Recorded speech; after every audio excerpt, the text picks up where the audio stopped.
앞에 얘기하고 좀 더불어서 같이 좀 얘기를 해야 되겠습니다. 한번 다윗의 일행의 이야기들 한번 다시 살펴보죠. 다윗이 계속적으로 사울의 이제 쫓김을 당하고 도망하는 가운데 더 이상은 이 가능성이 없다고 생각을 하면서 이제 새로운 방법을 택한 게 무엇이었습니까? 블레셋 땅으로 가는 거였습니다. 그 아기스 왕으로 갔고 그것은 이제 두 번째로 가는 것인데 첫 번째는 아는 것처럼 거기서 모함을 당하고 미친 척하고 그곳에서 위기에서 벗어나게 되지만 이제 두 번째는 좀 어느 정도의 계략을 가지고 들어가서 그곳에 마치 자기가 귀순을 하고 망명을 한 듯한 모습을 보이게 되죠. 고육지책이었지만 사실 그 가는 길이 잘못된 선택이었음이 분명하다. 왜냐하면은 잠깐 몸은 뭐 안위했을지 모르겠지만 결국은 나중에 낭패를 볼 수 있는 선택이었는데요. 오늘 그것이 그렇게 드러나고 있는데 다윗에게 아기스 왕이 이제 이스라엘, 그러니까 자기 동족이죠. 자기 동족을 치러 가니까 네가 앞장을 서라. 내 주위의 경호대장을 맡아라. 이렇게 제안을 합니다. 이것을 거부하게 되면은 이제 완전히 다윗은 거기에서 축출되게 되는 것이고요. 또 이것을 찬성하고 같이 그 길을 따르게 되면 다윗은 완전한 이스라엘 백성의 배신자가 되는, 여기서 배신자가 되냐 저기서 배신자가 되냐, 끝은 모두 배신으로 끝나는 상황입니다. 자기가 그렇게 몰아세운 거죠. 그 몰아세우게 된 배경은 하나님의 말씀을 듣지 않은 거죠. 자기의 생각에 빠져서 주님이 뭘 원하시는지를 찾지 못했기 때문에 생긴 결론이었다. 뭐 이것이 이제 지난 이야기입니다. 그래서 오늘 어쩔 수 없이 이제 이 이스라엘을 치러 가는 이 행군에 이제 앞장서게 되는데요. 중요한 것은 다윗의 마음이 얼마나 초조했을까. 야, 내가 이 길을 가면 안 되는데. 이 길을 가는 게 하나님 뜻도 아니고 이 길을 가는 게 절대 이스라엘 백성 동족에게도 좋은 일이 아니고 이렇게 생각했을 것이 분명합니다. 근데 제가 오늘 이 말씀을 딱 읽다가 생각나는 인물이 한 명 있었습니다. 누구냐면은 이 견훤이라는 사람이었어요. 여러분 혹시 견훤을 아십니까? 이 사람이 이제 후백제의 왕이었던 사람입니다. 우리나라가 이제 통일신라 시대, 삼국시대에서 신라가 통일하고 통일신라가 한참이었다가 나중에 신라가 부패하고 약해지면서 나라가 또 세 쪽으로 쪼개져서 후백제, 후고구려, 신라 이렇게 나눠지지 않습니까? 근데 후백제, 후고구려, 신라에서 가장 세력이 강했던 나라가 사실은 후고구려가 아니라 후백제였습니다. 사실 그 당시의 상황만 놓고 보면은 이 견훤이라는 사람의 실력, 그 사람의 명성, 그리고 그 사람이 가지고 있는 통솔력이 삼국을 거의 압도했을 정도였어요. 그래서 이 사람들을 이렇게 많이 규합을 하고 그리고 한강 유역을 차지하기도 하고 이러면서 사실은 이에 비해서 이 후고구려의 이 뭐 궁예라든가 아니면 뒤를 이은 왕건은 견훤의 세력에 비해서는 좀 약했습니다. 그런데 이 후백제가 무너졌던 이제 이유 중에 하나가 뭐냐면 왕자의 난이었어요. 이게 무슨 소리냐? 견훤이 나이가 거의 한 60, 70 이제 돼 가는데 자기 이제 아들 중에 한 명을 이제 왕으로 세우다가 그 중에 마음에 안 들었던 왕이 안 되니까 마음에 안 들었던 아들이 아버지를 몰아내고 그 왕위를 찬탈을 합니다. 그래서 견훤이 쫓겨났는데요. 쫓겨나서 이 견훤이 간 곳이 어디냐? 후고구려로 넘어가요. 후고구려가 당시에 이제 궁예가 죽고 왕건이 이제 왕이 되었을 상황인데 거기에 견훤이 딱 들어갔더니 왕건이 막 정말 이 대대적인 환영을 하고 막 퍼레이드를 하는 거죠. 막 박수를 치고. 왜냐면은 견훤 자체가 가지고 있는 의미 때문이죠. 그리고 나서는 어떻게 했느냐? 마지막 전투가 막 1, 2성 전투로 알고 있는데요. 제가 어떻게 이렇게 잘하냐면요. 옛날에 그 KBS 하는 대하 드라마를 봤어요. 그러니까 역사책 보는 것보다 드라마 보는 게 훨씬 낫더라고요. 그래서 거기서 제가 마지막에 진짜 인상적으로 봤던 게 견훤이 후고구려 군대를 끌고 자기 나라로 쳐들어가요. 예. 그래서 그 명분은 뭐냐면 아들을 벌하러 간다, 징벌하러 간다, 징계하러 간다 그러는데 갔으면 어떻게 됐겠습니까? 견훤 자기가 좀 전까지 섬기던 왕이 거기 있으니까 많은 지방 호족들과 군대들이 그냥 자진해서 항복을 하고 막 그러면서 거의 무혈입성에 가까운 전투에서 승리를 하게 되죠. 그때 나이가 제가 한 70인가 뭐 그렇게 알고 있어요. 그런데 사실 이거는 뭐 봤을 때 솔직히 좀 이렇게 좀 그렇죠. 왜냐면은 적국의 수장이 돼서 자기 나라를 벌하고 자기 아들을 이제 벌하는. 그런데 이런 좀 말도 안 되는 좀 아이러니 같은 상황이 가능했던 이유가 뭡니까? 견훤이 복수심과 분노에 붙었기 때문이죠. 그래서 그 개인적인 분노를 이기지 못하고 그 분노를 다른 사람의 힘을 입어서 해결을 하려고 했으니까 결국 자신의 세운 나라가 완전히 멸망하고 마는 뭐 이 얘기가 결국 후 삼국의 끝이고요. 이 후 삼국의 전쟁, 후백제와 후고구려의 이 전쟁이 끝이 나고 나서 삼국은 이제 통일되게 되는 것입니다. 그리고 세워난 게 이제 고려예요.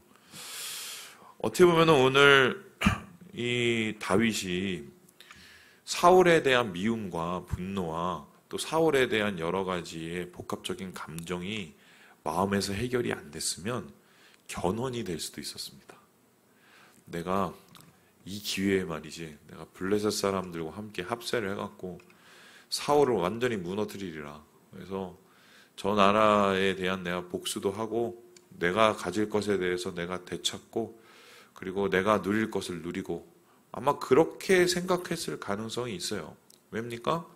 개인적인 감정이 앞서면 사감과 사익이 앞서게 되면 공감과 공익을 잃어버리게 되거든요.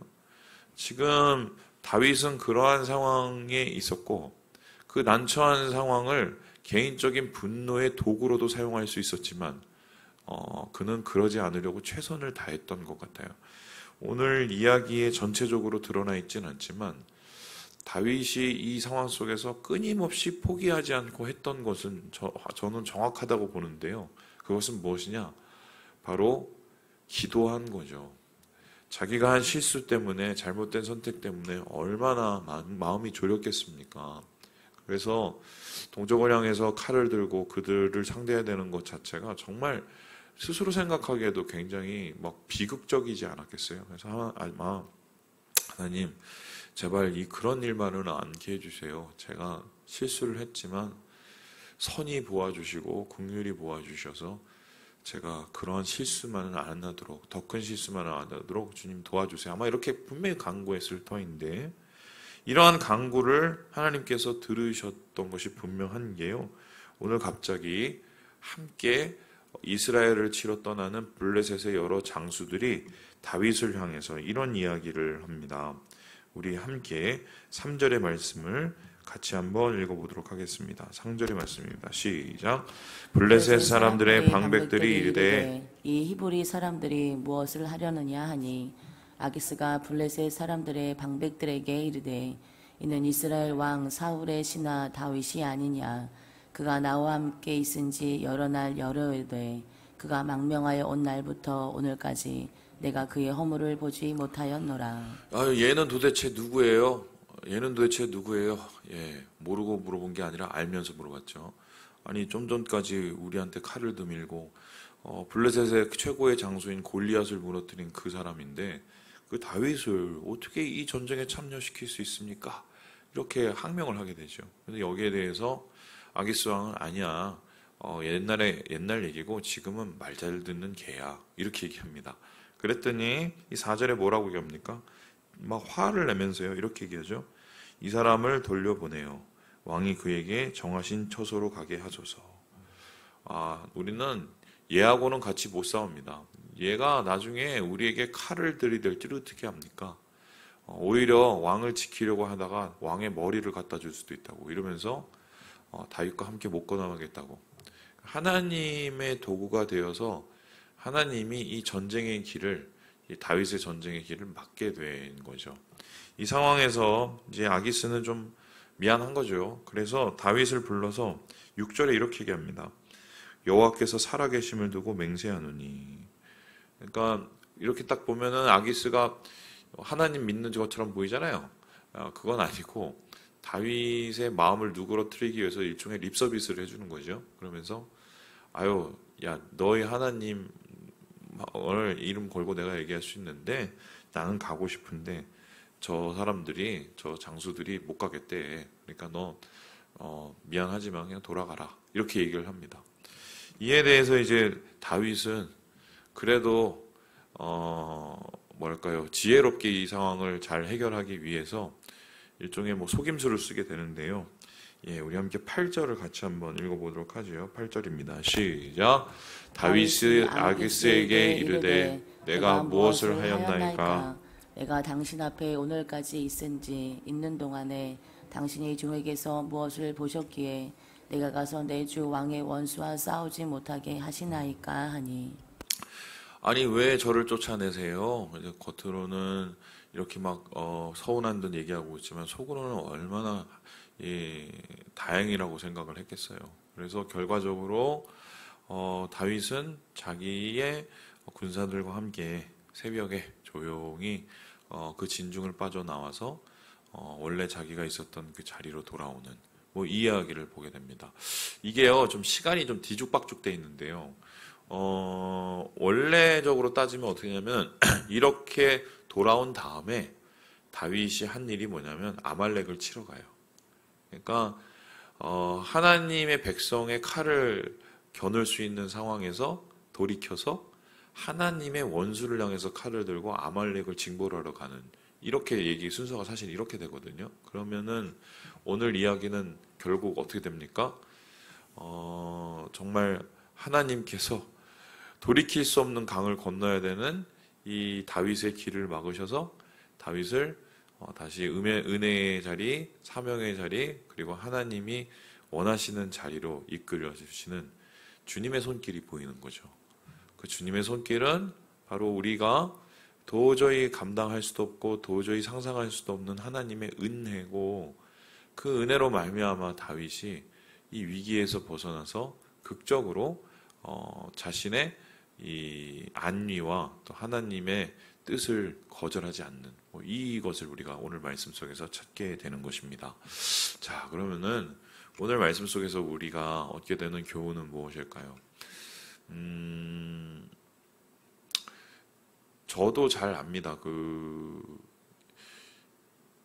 성품은 사람 따라 다 달라요. 어떤 사람들은 침착한 분이 있는가 하면 어떤 분들은 좀 이렇게 과격한 분들이 있어요.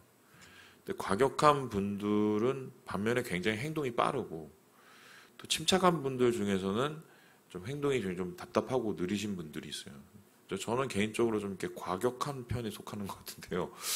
그래서 꽤 급하고, 그리고 이렇게 뭔가 생각이 있고 막 뭔가 있으면은 빨리빨리 해치우는 막 이런 스타일입니다. 그런데 이런 사람이 목회를 하니 참 이게 대단하죠. 이 하나님 은혜인데, 중요한 거는 제가 목회하면서 이런저런 실수를 여러 번 하고 겪은 것은 뭐냐면, 배운 교훈은 개인적인 감정과 개인적인 분노는 끝까지 감추는 게 맞아요. 예. 제가 정당할 수도 있는 그 상황 속에서 이제 감정을 몇 번 드러낸 적이 있어요. 근데 나중에 이렇게 결과를 보면 다 안 좋았어요. 앞에서는 아유 목사님이 그러실 수도 있지. 목사님 뭐 그런 말 할 수 있어. 목사님 이때까지 어떠셨는데 그렇게 얘기하지만 이렇게 뒤에 가셔서는 좀 이렇게 그래도 목사님이 좀 참으시지 이렇게 얘기하시는 분들이 대부분이었습니다. 목사라서 그런 것도 있지만 믿는 사람이라서 그런 거예요. 예수님께서 만일에 자기 감정과 자기 분노대로 다 하셨으면 제자들을 다시 만나러 갔겠습니까?